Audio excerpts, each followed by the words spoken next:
O Anime Recaps Tagalog, mapapawaw ka sa sarap.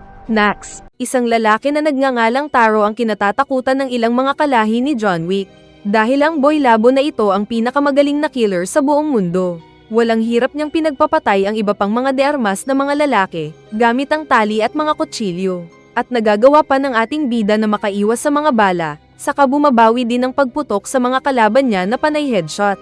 At dahil magaling siya ay idol siya ng iba pang halaang kaluluwa. Kaso isang araw ay na-inlove si Taro sa isang simpleng babae. Nagpakasal at nagkaroon ng pamilya. Kasabay din na nagkaroon ng bilbil sa katawan at mukha. Tahimik nang namumuhay si Taro bilang isang shopkeeper kasama ang asawa at anak. Naglalaro ang isang bata nang mahulog ang laruan nito. Saktong naitapon ang tinta na nasa bag niya sa pantalon ng isang pumasok na customer. Kaya nagalit ang lalaki na binuhat ang bata. Kaso ay mas nadumihan ang pantalon niya sa pag-apak ng bata kaya sa galit ay nais niya itong suntukin. Ngunit mabilis siyang pinigilan ni Taro. At sa isip ay sinaksak ang leeg gamit ang lapis. Kaya naiiyak ang bata na nagpasalamat. Nagsalita bigla si Shin na nakapasok na pala at nagpakilalang isa siyang clairvoyance. Pero nabasa niyang sinapak siya ni Taro sa isip ng bida, kaya nagpakilala itong dati silang partners. Kalaunan nang nag-uusap ang dalawa ay inaya ni Shin na bumalik sa pagiging hitman si Taro. Pero ayaw na ng bida at mas gusto nitong kumain na lang ng cup noodles. Magyoyosi sana si Shin nang pinutol ni Taro ang yosi niya gamit ang isang cutter. Saka tinuro ang no smoking sign. May dumating na nakabike na nagpatulong kay Taro. Kaya naisip ni Shin na baka disguise lang ito. Pero nakita niyang talagang nagpatulong lang ang lalaki para maayos ang mga tanim nito. At nakita pa niya ang pagtulong ni Taro sa mga tao. Kaya nagtaka si Shin kung anong ginagawa ni Taro. At mas nainis pa siya noong pinatamaan siya ng bata ng stick sa ulo. Sa sasakyan ay excited si Shin na naisip na ang galing-galing talaga ni Taro. Saka pinasayaw ang sasakyan na parang may nagre-record ng Pornhub sa loob. Tinawagan siya ng boss at nagtanong kung anong nangyari sa lakad niyang pag-anyaya kay Taro. At dahil bigo ay nagalit ang boss na sinabing kung hindi papatayin ni Shin si Taro ay magpapadala siya ng ibang mga killers. Kaya kinagabihan ay nag-decide si Shin na papatayin na ang dating idol. Kinabukasan ay bumalik siya sa shop at hindi pinansin ang mga nag-welcome sa kanya, sabay ayos ng baril. Pumasok siya at seryosong nagpaalam kay Taro na aalis na daw. Sabay labas ng baril nito na nagpaputok kay Taba.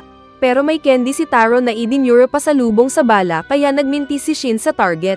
Mabilis na nakapagtago si Taro sabay tago din ng pag-iisip nito kaya hindi siya mahanap ni Shin. Binalak ni Taba na patamaan ng candy si Shin gamit ang lastiko, pero nakailag ang mas bata. Pero nataman ito ng ice cream sa ulo. At habang nag-iisip ay bigla na lang siyang nalapitan ni Taro at binigyan ng malakas na round kick. Paggising ni Shin ay nasa second floor na siya at inayos ni Aoy ang mga pasa niya. Sa hapagkainan ay inakala ni Shin kung may laso ng pagkain pero kumain pa rin siya. At nahihilo siya dahil sa sarap ng pagkain. At doon napagtanto ni Shin na ito pala ang dahilan kaya nag-quit si Taro sa pagpatay ng mga tao. Kalaunan ay nagpaalam na si Shin kay Taro na sinabing welcome siyang bumalik.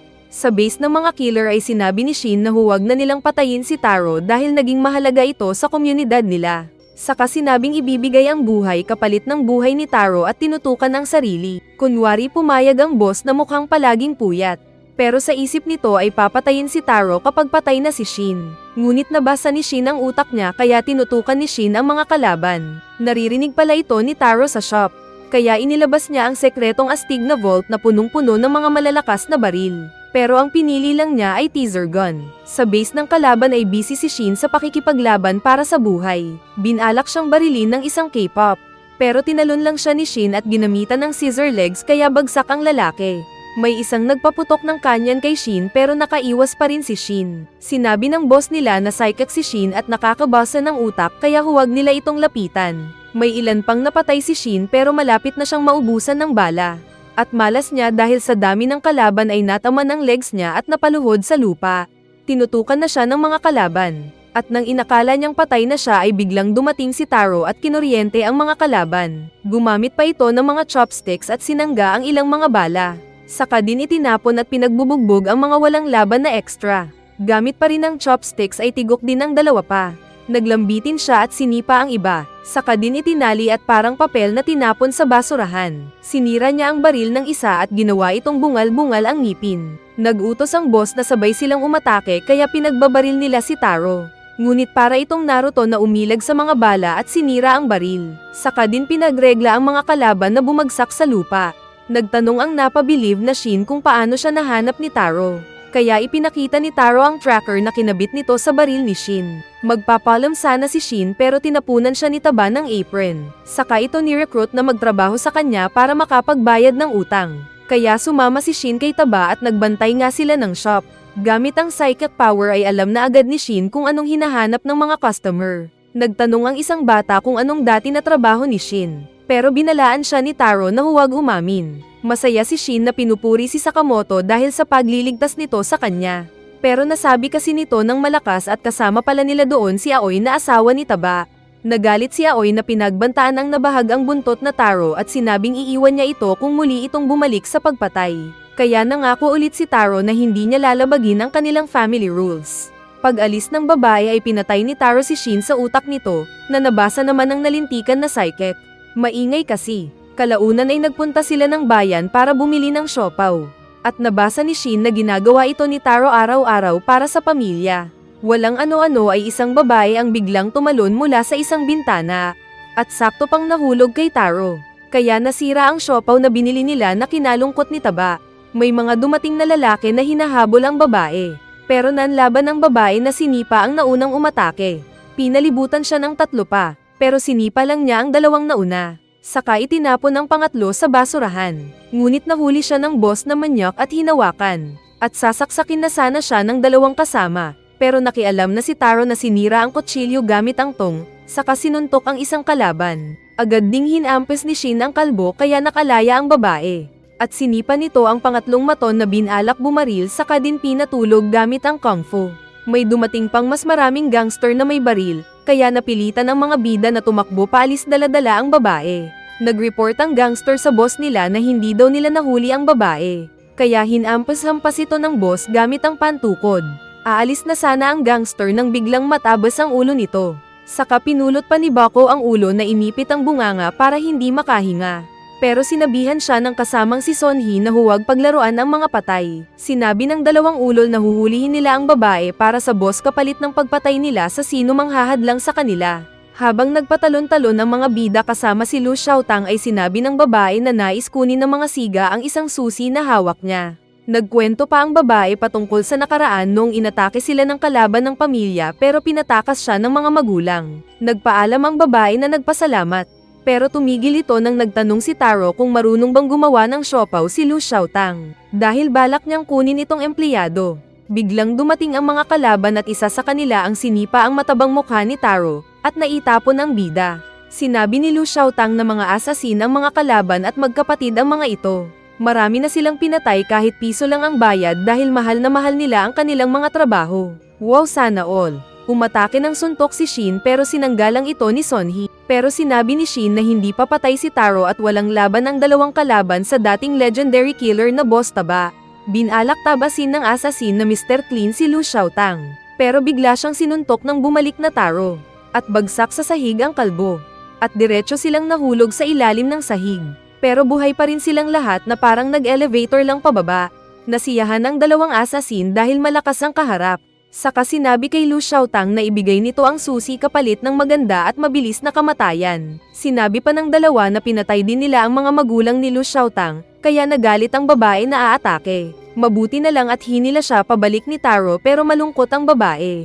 Kaya naawa si Sonhee na nagbato ng kutsilyo para pagsamahin sina Lu Xiaotang at ng mga magulang nito. Pero pinulot lang ito ni Taro sa hangin. Nagtanong ang babae kung bakit siya nililigtas ng mga bida na hindi naman kilala. Kaya naalala ni Taro noong sexy pa siya, at bibigyan niya sana ng regalo ang kasintahang si Aoi. Nagagalit si Aoi dahil hindi tumitigil sa pagpatay si Taro na may bakas pa ng dugo. Kaya tumalon ito sa mataas na bahagi para magpaalam. Ngunit mabilis siyang tinakbo ni Taro sa ere at iniligtas. Pagkatapos ay ipinaliwanag ni Aoi na iniligtas ni Taro ang babae dahil mahalaga ito sa kanya. At ganun din ang buhay ng ibang tao na pinapatay niya na mahalaga din. At doon pinag-promise ni Aoi ang bida na huwag na siyang pumatay kahit kailan, sa halip ay tulungan ng ibang mga tao.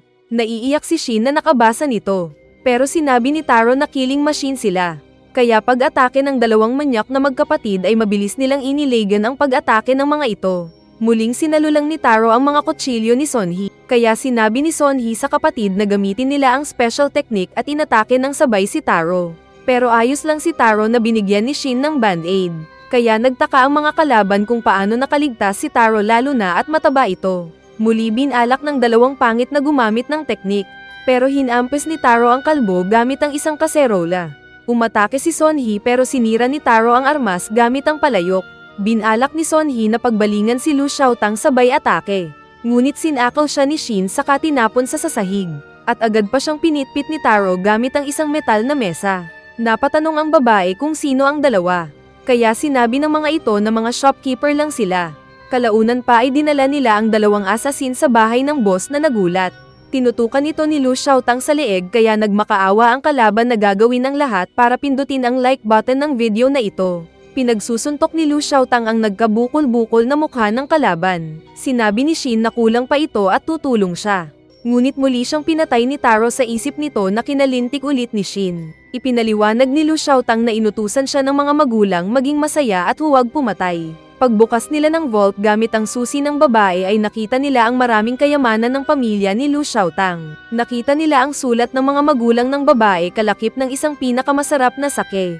Ito daw ang pamana ng mga magulang na recipe para kay Lu Xiaotang. Saka din sila uminom at kumain ng siopaw. Na-hangover si Taro dahil sa sake. At nagulat si Shin nang biglang pumasok si Lu Xiaotang na naka-uniforme tulad niya. Kinuha daw pala siyang tagaluto ng siopaw ni Taro. Nasabi ni Shin na alam na nito ang dahilan kung bakit tumigil sa pagpatay si Taro dahil psychic nga ito. Kaya sinabi ni Taro na parte na siya ng pamilya nila at bawal na din siyang pumatay. Kaya nagreklamo si Shin. Samantala sa isang headquarters ay nagmeeting ang ilang mga tao at nalaman nilang naging 1 billion ang patong sa ulo ni Taro. Naiinis si Shin kay Lu Xiaotang dahil late ito ng 2 oras, at hindi din kasi ito nakakatulong ng maayos na trabaho sa shop. Nagreklamo siya kay Taro na tanggalin na lang ito, kaso ay nagulat sila nang magsalita bigla si Taba na sinabihan silang magkasundo. Nag-iisip pa lang si Shin kung paano nagbago ang ugali ng boss nang biglang pumasok ang isa pang Taro sa shop na mas lalo nilang kinagulat. Umupo ang isa na magbabasa sana ng dyaryo, nang sinaksak siya ng isang Taro gamit ang kutsilyo kaya ito umilag. Saka mabilis pa silang nagtutukan ng baril at cutter at natalo ang isang peke. Binati ni Taro ang peke kaya nagbago ito sa pagiging si Yoichi na sinabing matulis pa rin si Taro. Nagtaka si Shin dahil hindi niya mabasa ang iniisip ni Yoichi. Pinagtawanan sila ni Yoichi kaya binukulan nila ito. Sinabi pa ni Yoichi na 17 lang siya at dating kaibigan ni Taro, pero pinabisto ni Taro na 27 na pala. Kaya binukulan ulit nila ang balak mag-chicks ng bata. Sinabi ni Yoichi ang patong sa ulo ni Taro na 1 bilyon. Ayaw sanang maniwala ni Shin at Lu Xiaotang pero sinabi ni Yoichi na seryoso na siya promise. Pumasok ang isang delivery boy ng pizza habang patuloy lang sa pag-uusap ang mga bida.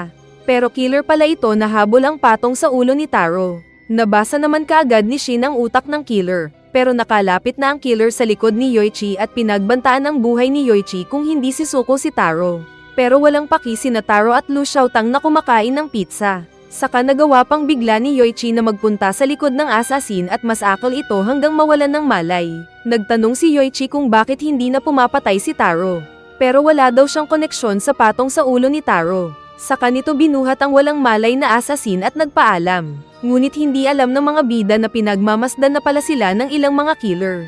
At nasabi ng mga ito na mas mukhang delikado pa si Yoichi kaysa kay Taba. Pero nagulat silang lahat nang tutukan ni Taro ang surveillance cam nila at sinabing huwag na siyang pakialaman. Saka din binaril ang camera. Nag-uusap sila kung anong gagawin para makalaban nang dumating ang mag-ina ni Taba. Masaya ang mga ito dahil araw pala iyon para mamasyal sila. Sa Tokyo Sugar Park ay masaya si Hana dahil sa mga nakikita. Samantalang hindi naman mapakali sina Shin at Taro dahil sa paalala sa kanila ni Yoichi. Sinabi ni Shin kay Lu Xiaotang na walang killer sa paligid dahil nakakabase siya ng isip sa loob ng 30 meters radius at alam niya kung may panganib. Nagulat si Lu Xiaotang sabay na sabing palagi palang binabasa ni Shin ang iniisip niya. Ngunit napatigil sila nang may maramdaman si Shin na kalaban sa malapit at agad na sinabihan si Taro. Kaya naghanda si Taba na pasimpleng sinalubong ang kalaban. Binalak siyang saksakin ng kalaban patalikod.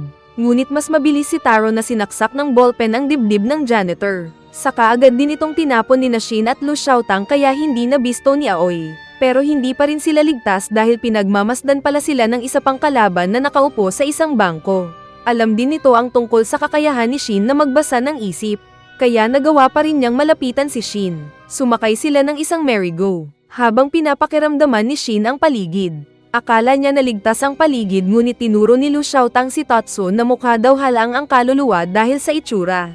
Naagad ding naamoy ni Tatsu na agad naglabas ng baril. Binaril nito ng de-silencer na pistol si Taro pero ginamit bigla ni Taro ang bulletproof nitong eyeglass pansangga na kinamangha ni Tatsu. Binaril ni Shin ang seatbelt at sinadyang tumalon at magpahulog sa ere.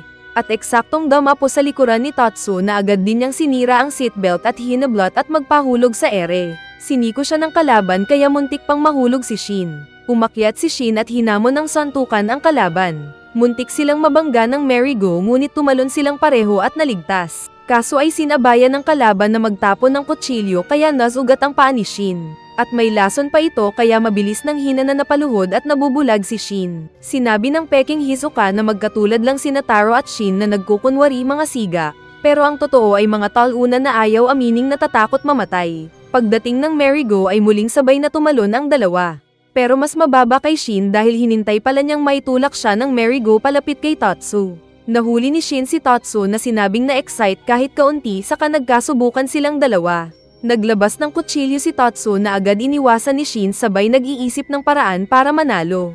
At naisip niya ang paboritong karakter ni Hana na main show sa park. Umilag-ilag pa si Shin sa unday na saksak ng kalaban. Saka tinulak ulit ni Shin ang kalaban at nahulog sila sa isang stage, kung saan naroon ang audience favorite character na si Sugar.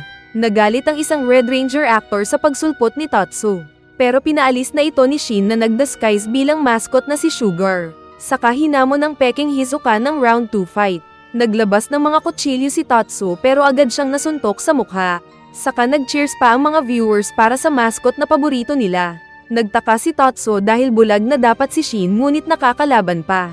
Umatake ng mga saksak ang kalaban na agad din namang iniwasan ulit ni Shin. Kaya mas nagtaka ang kalaban kung paano nakakalaban si Shin. Hindi niya alam na sinasabi pala ni Taro ang mga steps na gagawin niya para matalo ang kalaban gamit ang comms device. Kaya nabugbog ang kalaban na napapa-atres. Galit na umatake si Tatsu ng isa pang pagsaksak. Pero iniwasan pa rin ito ng nakapikit na Shin. Saka nag-double kick si Shin na kinatapon ng kawawang Tatsu na nawalan ng malay. Kaya masaya ang mga walang kamalay-malay na fans dahil nanalo ang kanilang favorite character. Samantala sa merry-go-round ay nahihilo naman si Lu Xiaotang na hindi pa pala nakaalis. Kalaunan pa ay ginamot ni Lu Xiaotang ang mga mata ni Shin gamit ang antidote ni Tatsu. Nagtanong sila kung sino ang nag-utos kay Tatsu pero ayaw nitong magsalita. Kaya kinuha ni Lu Xiaotang ang kutsilyo ni Tatsu at sinugat saka pinilit magsalita kung ayaw maubusan ng antidote. Kaya sinabi ni Tatsu na binayaran siya ng Dandenkai Group. Part-time lang daw siya at hindi loyal sa kumpanya dahil wala itong pakialam sa kanilang mga hitman. Nalaman din ng mga bida na tulad ni Shin at Taro ay registered si Tatsu sa isang hitman agency, sabay ipinakita ang ID nito. Pero nilait pa siya ni Lu Xiaotang na hindi daw photogenic ang mukha. Nagtanong si Tatsu kung totoo ang chismis na kasali si Taro sa tinawag nilang order. Ngunit hindi pa nakasagot si Taba nang dumating sina Hana at Aoi. Nakita nila ang nakatali na Tatsu at napatanong. Kaya nagdahilan na lang si Shin na kaibigan niya itong artista doon. Nang umalis ang mga bida ay nagtanong si Tatsu kung hindi ba siya papatayin. Kaya sinabi na lang ni Shin na huwag na silang pakialaman ni Tatsu. Saka bumalik pa si Hana at nilagyan ng band-aid ang kamay ni Tatsu. Saka din nagpaalam at umalis. Pag-alis ng mga bida ay may kutsilyo pala sa likod si Tatsu na mabilis tinanggal ang tali pero wala na sa mood para pumatay. Nang kumakain sila ay nagbulungan ang tatlo na dapat ay umalis na sila. Pero napansin sila ni Aoi at nagsuspecha na may tinatago sila sa kanya. Samantala sa banyo ay nagulat si Tatsu dahil nasa likod na pala niya si Boiled. At mabilis pa siyang hinawakan sa ulo at pinadapan ng kasama nitong babae sabay upo sa likod ni Tatsu. Malawak kasi ang bakaka ni Obiguro na nakaupo kaya sinigawan siya ni Boiled para umayos at maging kagalang-galang na chicks. Kaya naman na-conscious ang babae. Nagtanong si Tatsu kung anong ginagawa nila doon. At sinabi ng dalawa na naroon sila para tapusin ang misyon ni Tatsu. Excited daw si Obiguro na masaktan si Taro pero hindi nito alam na nagkapeklat si Boiled sa mukha dahil kay Taro. Sa isip naman ni Tatsu ay malalagot sina Taro dahil alam niyang malakas ang tandem ng dalawa na kayang patayin kahit 100 na siga. Samantala ay nakapagrason naman sina Lu Xiaotang at Shin na masaya silang kasama si Hana sa park. Saka din sila nagpatuloy sa pag-enjoy sa pamamasyal. Hindi nagtagal ay nakarating sila sa isang scary park kung saan alam ng tatlong killer na delikado sila kung sakali. Pero para sa kasiyahan ng mag-ina ni Taro ay pumasok pa rin sila. At naroon nga sina Boiled at Obiguro na pinagmamasdan lang sila gamit ang CCTV camera. Habang naglalakad ay isang killer ang biglang umatake. Pero mabilis lang itong pinagsusuntok ni Taro gamit ang combo moves at pinagkamalan pa itong tumigas na zombie ng hindi nakahalata na bata. Maya-maya pa ay nakita nila ang license ng killer na baguhan lang pala. Sa CCTV room ay nasabi ni Obiguro na kahit mataba ay maliksi din pala si Taro. Sinabi ni Boiled na siya ang bubugbog kay Taro. Pero nasira niya bigla ang hawak at napainom ng marami nang mabanggit ni Obiguro na friends siguro sila. Kaya napakwento si Boiled ng nakaraan nila ni Taro. Nakilala daw ni Taro ang bida dahil sa galing nito. At mula noon ay binuntutan nito si Taro na feeling ay best friends sila, kahit pamaligo sa banyo. Isang Valentine's Day ay nasabi ni Boiled na dahil killer sila ay hindi sila sumasali sa mga Valentine's date. Ngunit biglang tatlong babae ang nagunahan na dalhin ang date proposal kay Taro. Napuno din ng mga regalo ang locker ni Taro. Saka dumating pa si Yoichi dala ang maraming mga regalo ng mga chicks mula sa Assassin's Department. Para kay Taro ay extra character lang si Boiled na sinabihang kumuha ng mga regalo na chocolate kung gusto niya. Sabay tinabig pa ito ng mga babae na parang tae. At mula noon ay galit na si Boiled kay Taro at nabuhay ang isang feeling super villain. Samantala ay mayroon pang napatulog sina Taro sa haunted park. Pero pagod na at natatakot si Lu Xiaotang. Kaya kinantsawan siya ni Shin na mas matapang pa daw si Hana. At nainis ang babae na uminom ng gamot nito. Kaso ay alak pala ito nang amuyin ni Shin at nalasing na si Lu Xiaotang. Napansin nila ang paggalaw ng isang pinto, na binuksan ng nalasing na Lu Xiaotang. Pero binulaga sila ng maraming mga zombie artista, na kinagulat ng mga bida. Dinaluhong sila ng mga zombie artista at mula dito ay lumabas ang nagbigay ng malakas na suntok na Boiled kay Taro. Sa isang suntok ay nasira ang sahig kaya naihiwalay sina Taro at Boiled. Umiwas si Boiled sa ID na tinapon ng bida, saka nagtanong kung naalala pa siya ni Taro. Pero hindi daw kaya naiiyak si Boiled na ipapaalala daw kung sino siya. Samantala ay binugbog ni Shin ang ilang kalaban at hinanap sina Aoi at Hana. Pagpasok niya sa isang kwarto ay nakita ang walang malay na mag-ina sa sahig. Pero buhay pa ang mga ito. Nagsalita si Obiguro na naburyong na daw siya. Pero bigla siyang sinipa sa mukha ng lasing na Lu Xiaotang, sabay sabing ipapakita ang 4,000 years old kung fu nito. Kaya naging excited daw si Obiguro. Naiinis na si Taro dahil hindi sinasagot ni Boiled kung nasaan ang mag-ina niya. Umatake si Taro at binalak sumuntok, pero nagpatalbog ng balls bomb si Boiled sa mukha niya na sumabog. Nakatayo pa rin si Taro na binalak sipain si Boiled, pero umilag si Boiled na muling nagpatama ng mas maraming balls bomb na sumabog. Saka din nito sinuntok ng rocket punch ang napahigang Taro. Sa kabilang banda ay sumuntok pa si Lu Xiaotang pero sinanggalang ito ni Obiguro.